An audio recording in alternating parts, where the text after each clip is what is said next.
Hello, good afternoon. I'm Artur, cognitive behavioral psychologist, and many people wonder what the meaning of life is.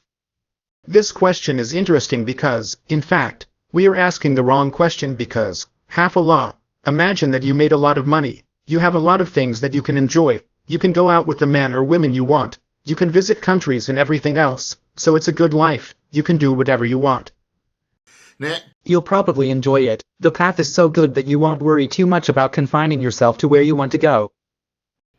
Now imagine that your life is difficult, you have to wake up early every day, the money is barely enough for the next month, in fact you don't even know if you'll be able to pay the bills, you have a disease, someone you love has a disease, everything you do is with a lot of effort and sacrifice, so you start to think, what's all this for? Why am I going through all this? And then you start to think, maybe I'm suffering so much, I'm going through all this, because in the end I'm going to be rewarded with something, because somehow all this pain and suffering will one day make sense.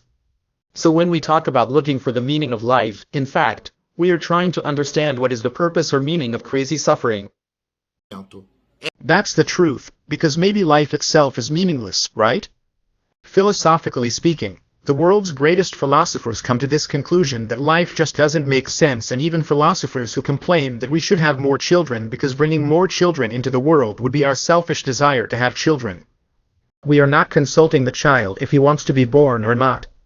And how will she have more pain and suffering, most likely, than joys? Because we would be bringing other children into the world.